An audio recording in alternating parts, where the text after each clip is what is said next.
नमस्कार, मैं हूं गायत्री और आप देख रहे हैं श्रेष्ठ यूपी।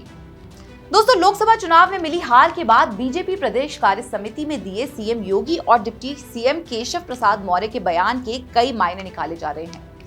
सीएम योगी ने जहां कार्यकर्ताओं को लेकर बड़ा बयान दिया है, तो वहीं मौर्य ने संगठन सरकार से बड़ा है कहकर यूपी का सियासी पारा बढ़ा दिया है।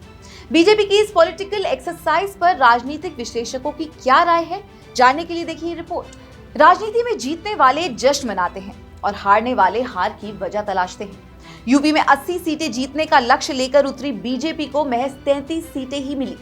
वहीं 2019 और 2014 में बीजेपी ने यूपी में शानदार जीत हासिल की थी। 2024 में बीजेपी की सोशल इंजीनियरिंग धरी की धरी रह गई, तो अखिलेश यादव का पीडीए का नारा काम कर गया। हार के बाद लखनऊ में बीजेपी प्रदेश कार्य समिति का आयोजन किया गया, जिसमें पार्टी के राष्ट्रीय अध्यक्ष जेपी नड्डा, सीएम योगी समेत प्रदेश बीजेपी के तमाम बड़े नेता शामिल हुए। अब बीजेपी नेताओं के बयानों के सियासी मायने निकाले जा रहे हैं। राजनीतिक विश्लेषक प्रमोद गोस्वामी ने कहा है कि बीजेपी के सामने सपा और कांग्रेस बड़ी चुनौती है, इसलिए भूपेंद्र चौधरी ने इंडिया गठबंधन में फूट डालने के लिए बड़ा बयान दिया है। निश्चित रूप से भारतीय जनता पार्टी को सबसे बड़ा अगर सेटबैक लगा है तो उत्तर प्रदेश से लगा है। जो कांग्रेस और सपा के गठबंधन से बीजेपी को नुकसान हुआ, तो जो कल जिस ढंग से मुझे लगता है कि जिस ढंग से समीक्षा की गई, उसमें उन्होंने दूसरे दलों को तो नसीहत दी है कि कांग्रेस गठबंधन न करे, और वरना जो है वो अखिलेश को सलाह दी है कि सपा ख़त्म हो जाएगी।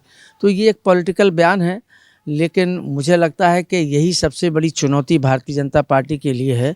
तो शायद ये आपस में एक मतभेद कराने के लिए ये एक बयान दिया गया है, राजनीतिक बयान है। वहीं वरिष्ठ पत्रकार अरविंद जय तिलक ने कहा है कि बीजेपी ने एक तीर से दो निशाने साधने की कोशिश की है। भारतीय जनता पार्टी ने एक तीर से दो निशाने साधने की कोशिश की है। एक तो अपने जो कार्यकर्ता हैं उनका हौसला बुलंद करने की कोशिश की है कि आप बैकफुट पर न जाएं, और दूसरी तरफ जो है कांग्रेस गठबंधन, जो इंडिया गठबंधन, उस पर हमला बोला है।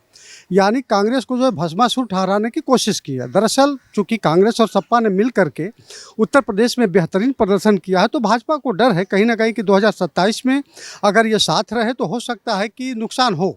तो इसीलिए जो है उन्होंने जो है इस संदर्भ में जो ये बातें कही। वरिष्ठ पत्रकार रतन मणिलाल का मानना है कि बीजेपी की ओर सपा और कांग्रेस को संदेश देना इस बात की ओर इशारा कर रहा है कि बीजेपी के लिए ये दोनों दल बड़ी चुनौती बन गए हैं।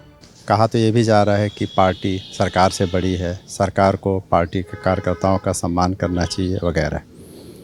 इस मीटिंग में पार्टी की ओर से जो दो बड़े विपक्षी दल हैं, कांग्रेस और समाजवादी पार्टी, उनको संदेश देना मुझे तो इस बात का संकेत लगता है कि पार्टी इसको एक्नॉलेज कर रही है, इस बात को मान रही है कि ये दोनों दल एकजुट होकर पार्टी के लिए एक बड़ी चुनौती बन गए हैं और आगे भी और बड़ी चुनौती बन सकते हैं।